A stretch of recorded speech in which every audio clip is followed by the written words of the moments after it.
नमस्कार दोस्तों। डेट आज की देखो 18 फरवरी 2026 है। स्वागत है आपका एडिटोरियल डिस्कशन में। आज 3 इश्यूज हम डिस्कस करेंगे। सबसे पहला article front of package labelling issue से संबंधित है।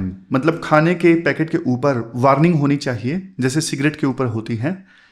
दूसरा आर्टिकल शशि थरूर का है, वर्ल्ड डिसऑर्डर से संबंधित। यह भी काफी इंपॉर्टेंट आर्टिकल है। तीसरा आर्टिकल एविएशन सेक्टर में एयरलाइंस जो टिकटों के दाम बहुत ज़्यादा आर्टिफिशियली बढ़ा देती है, उसको रोकने के लिए सरकार को डेटा इकट्ठा करना पड़ेगा सबसे पहले। तो इस इश्यू से संबंधित ये आर्टिकल है। चलिए डिस्कशन स्टार्ट करते हैं। हमारी आज के डिस्कशन में first important article front of package labelling issue से संबंधित है। आप ना सिलेबस में जीएस पेपर सेकंड के इस टॉपिक से आर्टिकल को रिलेट कर सकते हो। सबसे पहले कंटेक्स्ट आप जानो। हाल ही में ना सुप्रीम कोर्ट का एक जजमेंट आया। सुप्रीम कोर्ट ने ना FSSAI यानी कि food safety and standard authority of India को ना एक आदेश दिया। आदेश भी क्या, सख्त आदेश दिया। क्या आदेश दिया? आदेश ये दिया कि भाई जो प्रोसेस्ड फूड मार्केट में बिकता है ना, उस पे आप फ्रंट में लेबलिंग लगाना कंसीडर करो। कौन सा फूड की हम बात कर रहे हैं? मतलब प्रोसेस्ड फूड मतलब क्या? ऐसा फूड जो शुगर में हाई है, ऐसा फूड जो साल्ट में हाई है, ऐसा फूड जो सैचुरेटेड फैट में हाई है।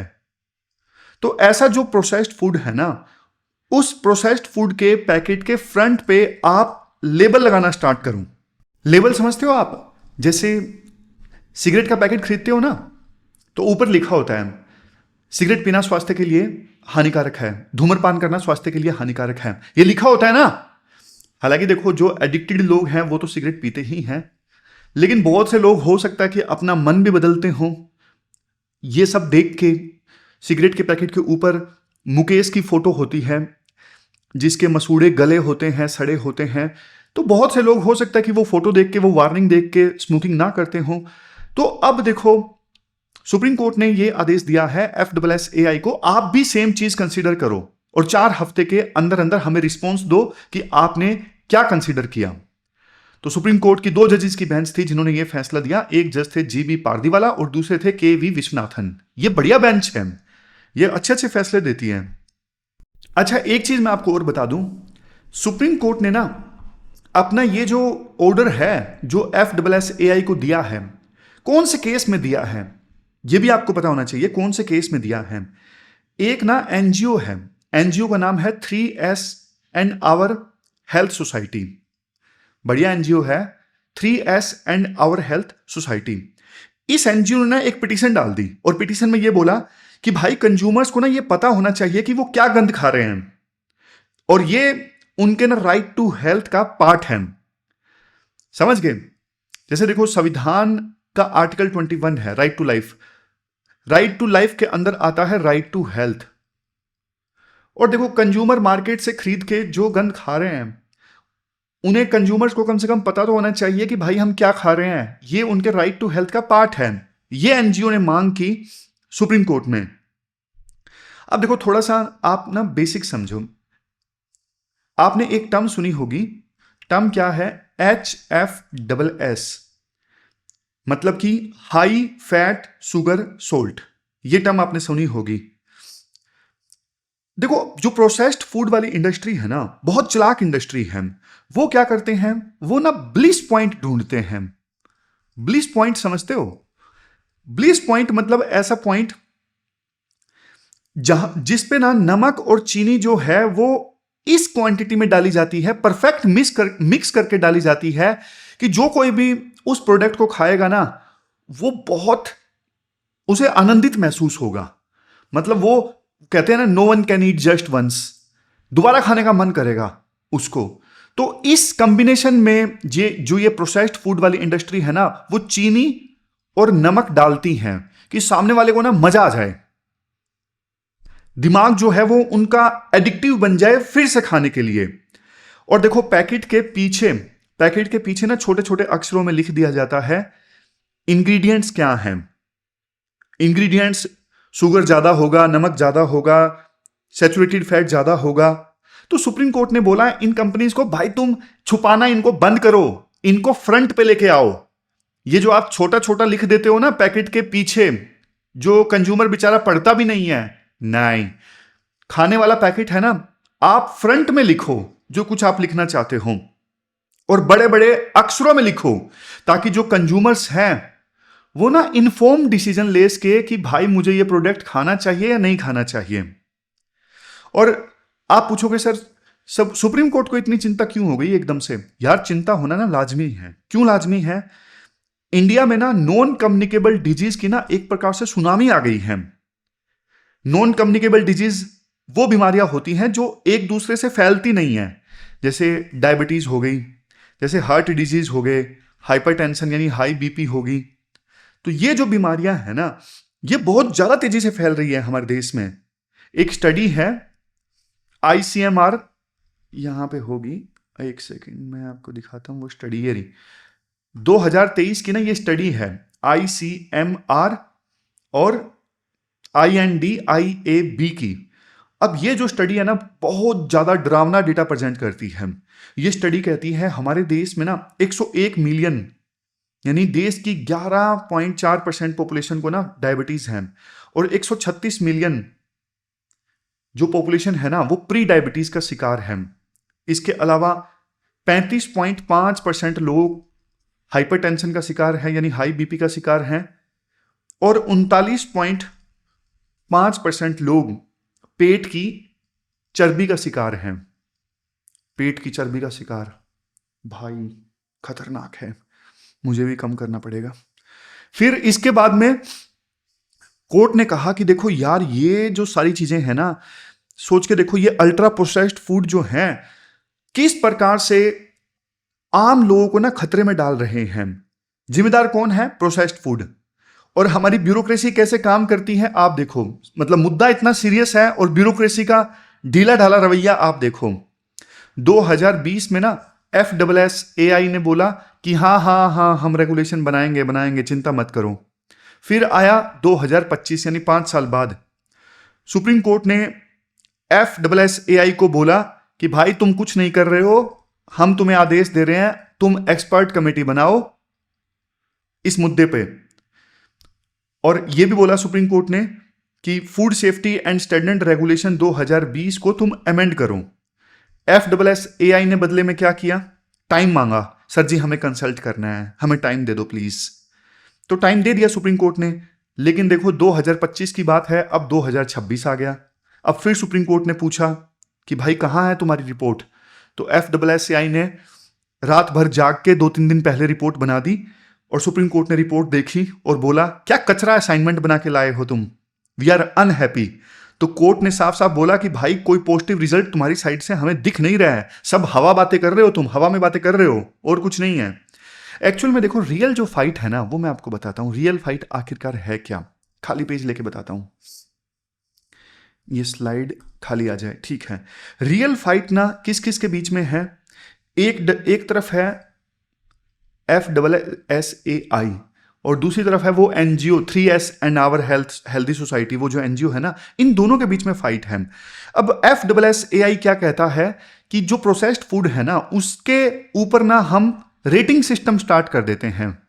जैसे AC पे रेटिंग होती है ना, कौन AC ज्यादा बिजली खाएगा, 1 स्टार का AC है या फिर 1.5 स्टार का AC है या फिर 3 स्टार का AC है, इस प्रकार से रेटिंग सिस्टम होता है इलेक्ट्रॉनिक्स आइटम पे, कई बार आप देखते हो। तो FSSAI भी यही चाहता है कि फूड को भी ना आप स्टार देना स्टार्ट करो। जैसे फूड हेल्दी है तो आप 5 स्टार दे दो, थोड़ा कम हेल्दी है तो 4 स्टार, नहीं तो 3 स्टार, अगर टोटली अनहेल्दी है तो 1 स्टार दे दो। तो इस प्रकार से FSSAI की मांग है कि हम ना ये रेटिंग देना स्टार्ट कर देते हैं। बट NGO कहता है नहीं, ये रेटिंग सिस्टम बकवास है। मान लो एक फ्रूट जूस है, अब वैसे देखो कहने को फ्रूट जूस है, अब इसमें विटामिन भी होंगे, लेकिन विटामिन के कारण इस फ्रूट जूस को अच्छा स्टार मिल जाएगा। बट भाई आप ये भी देखो ना, इस फ्रूट जूस में चीनी कितनी है? चीनी तो बहुत ज्यादा है।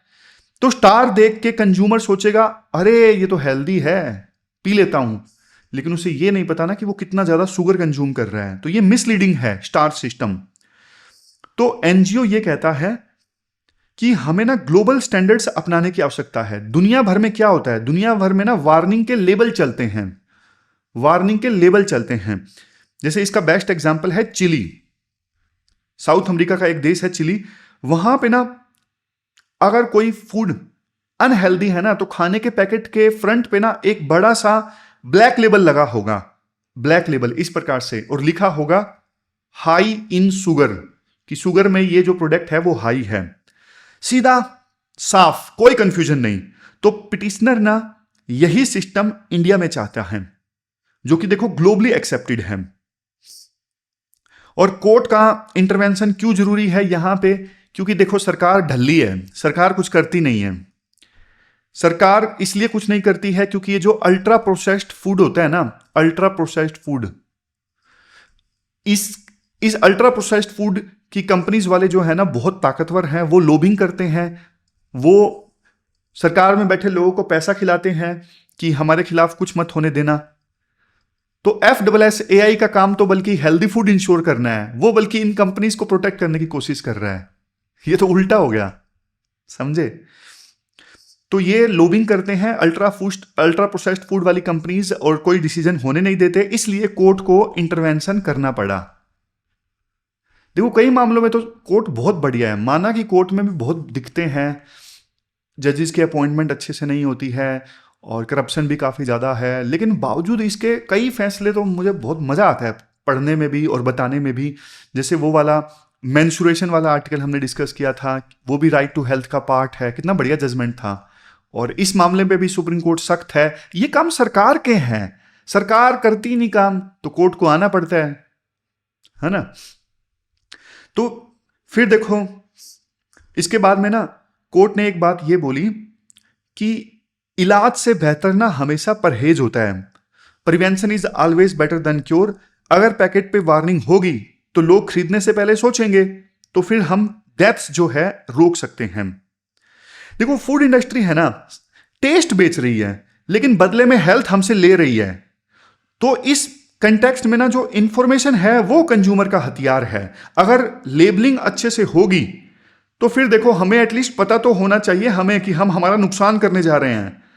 तो ये पूरा आर्टिकल हमने डिस्कस किया, चलते हैं आगे।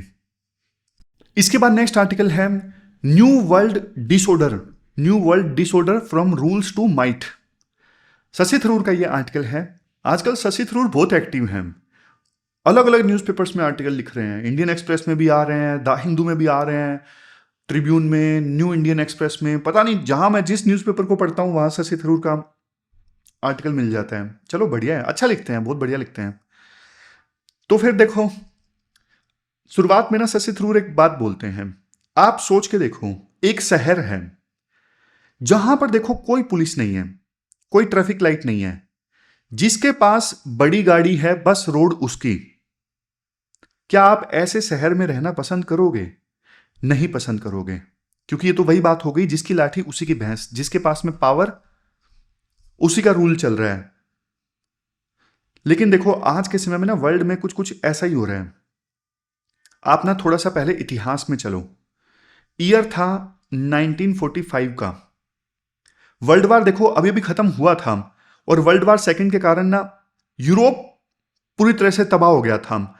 हिरोशिमा और नागासाकी जापान के दो शहर जिन पर न्यूक्लियर बॉम्ब गिराए जा चुके थे।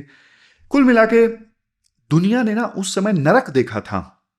तो उस वक्त ना सैन फ्रांसिस्को में ना बड़े लीडर्स, जो मेजर कंट्रीज थे ना, उनके लीडर्स मिले। उन्होंने सोचा यार अगर हमने ना रूल्स नहीं बनाए ना तो हम वापस से लड़ेंगे और सब कुछ खत्म हो जाएगा। मतलब इस प्रकार का नरक जो है फिर से देखना पड़ेगा अगर हमने रूल्स नहीं बनाए तो इसी कंटेक्स्ट में यूएन बना था, यूनाइटेड नेशंस बना था।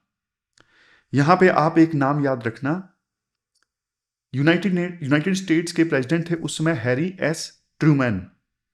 उन्होंने ना यूएन चार्टर साइन करते वक्त ना एक बहुत ऐतिहासिक स्पीच दी थी, और उन्होंने एक बात बोली थी, we must deny ourselves the license to do always as we please.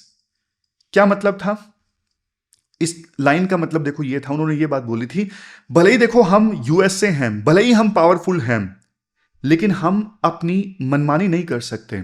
World में सभी देशों की जो सोवरेनिटी है वो बराबर है, चाहे वो एक छोटा सा देश हो, भूटान हो या फिर नेपाल हो या फिर यूएसए हो। इज्जत सबकी बराबर, कानून की नजर में सब बराबर। तो ये था लिबरल इंटरनेशनल ऑर्डर जो इमर्ज होके आया 1945 के बाद, यानी कि सेकेंड वर्ल्ड वॉर समाप्त होने के बाद। इस ऑर्डर का खास चीज ये थी कि लॉ जो है वो पावर को कंट्रोल करेगा और पावरफुल देश अपनी मनमानी नहीं कर सकेगा।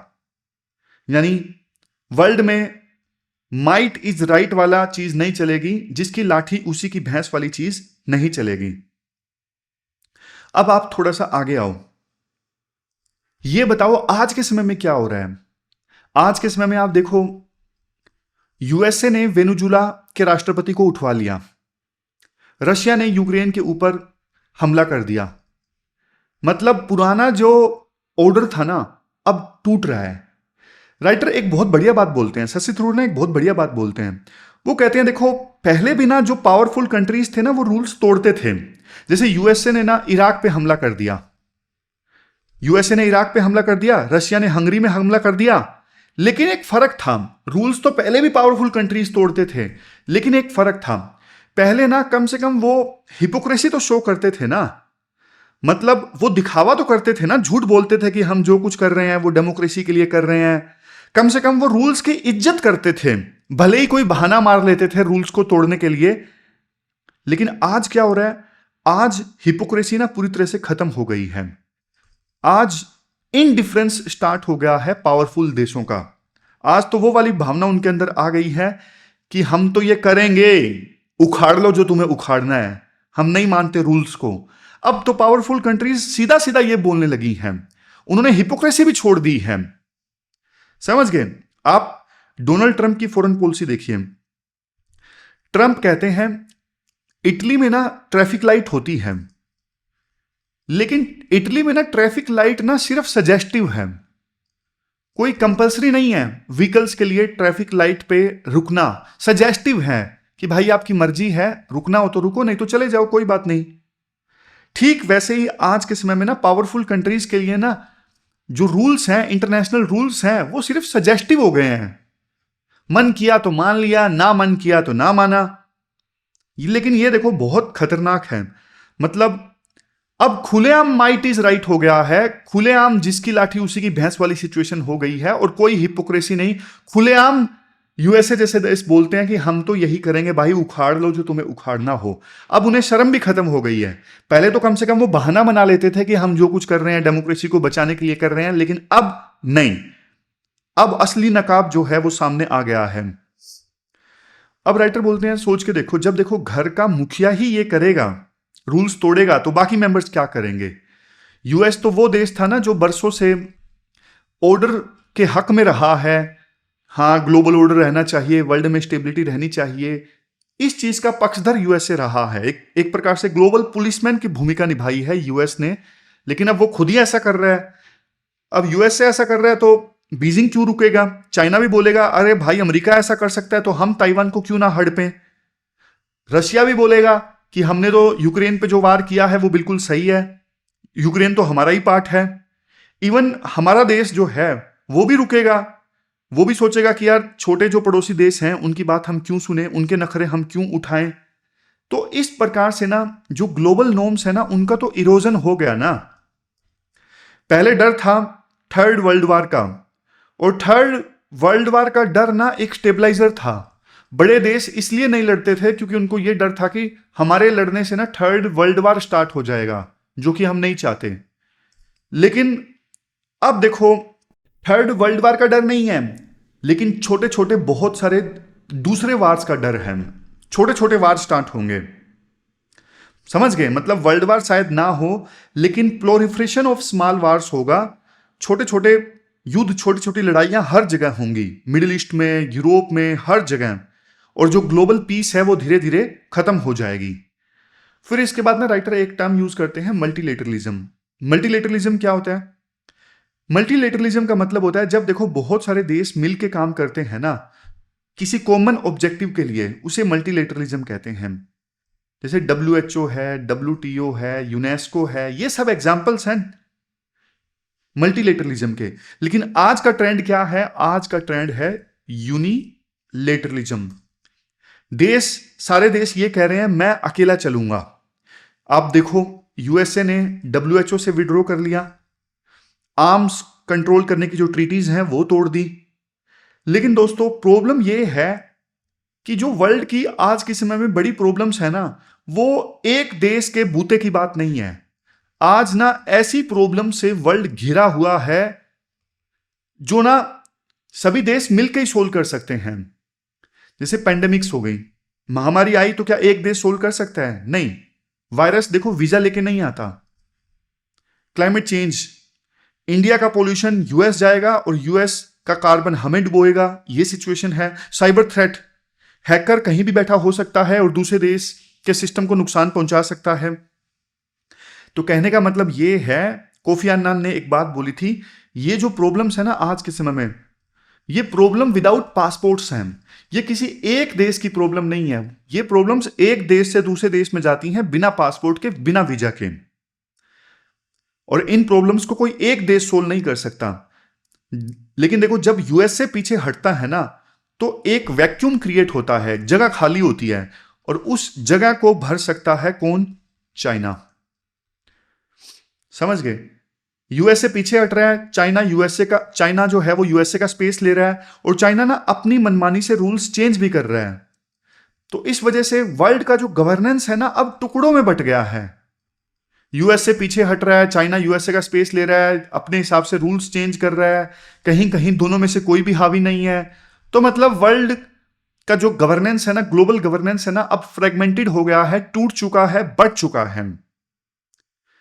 अभी दुनिया कंफ्यूज्ड है कि दोस्त कौन है, दुश्मन कौन है, सब कुछ देखो फिलहाल के लिए ना धुंधला हो गया है। ये दिक्कत है। और देखो एक चीज, राइटर बोलते हैं कि वर्ल्ड ऑर्डर बनाया किसने था 1945 के बाद में? वर्ल्ड ऑर्डर बनाया था देखो उन देशों ने जो सेकेंड वर्ल्ड वॉर में जीते थे, जिनको बाद में यूनाइटेड नेशंस में सिक्योरिटी काउंसिल में परमानेंट सीट मिली। US, UK, France, Russia, China, ये देश। अब ये ना, इनको बोला गया कि तुम भाई गार्डियन हो, यानी तुम रक्षक हो वर्ल्ड के। लेकिन आज के समय में ना यही देश सबसे बड़े भक्षक बन गए हैं। यही देश सबसे ज्यादा रायता फैला रहे हैं, गन फैला रहे हैं। तो राइटर बोलते हैं देखो, यूएन का ना स्ट्रक्चर ही अनइक्वल है। अथॉरिटी कुछ लोगों के हाथ में दे दी गई, इनके हाथ में वीटो भी दे दी गई, जिसके कारण आज वर्ल्ड में ना अशांति आ रही है। इन लोगों को पावर तो दे दी गई यूएन में, इन 5 देशों को, लेकिन इनको कोई रिस्पॉन्सिबिलिटी नहीं दी गई।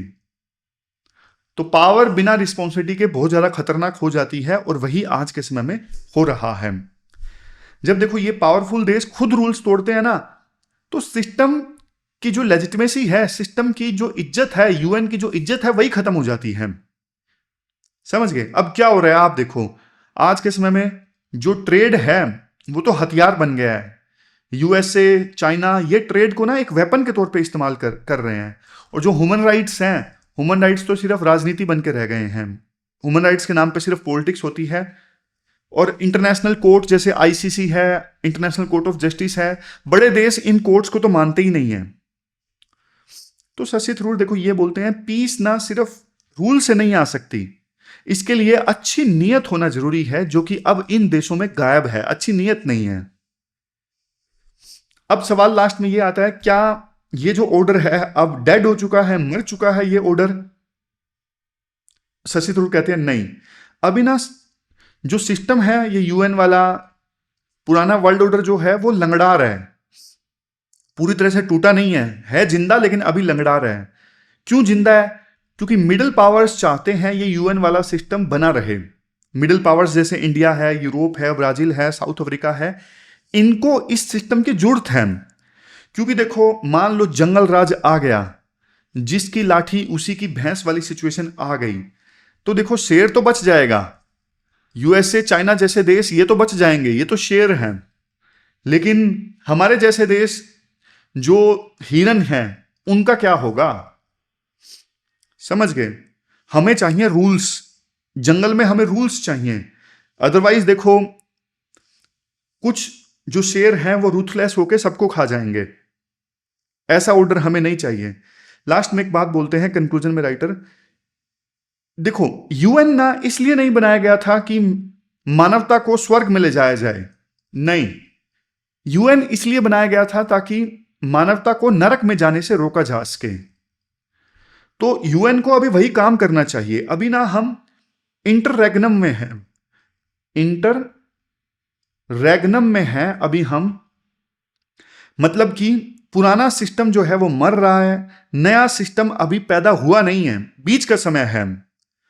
तो ये जो है वो बहुत खतरनाक टाइम होता है।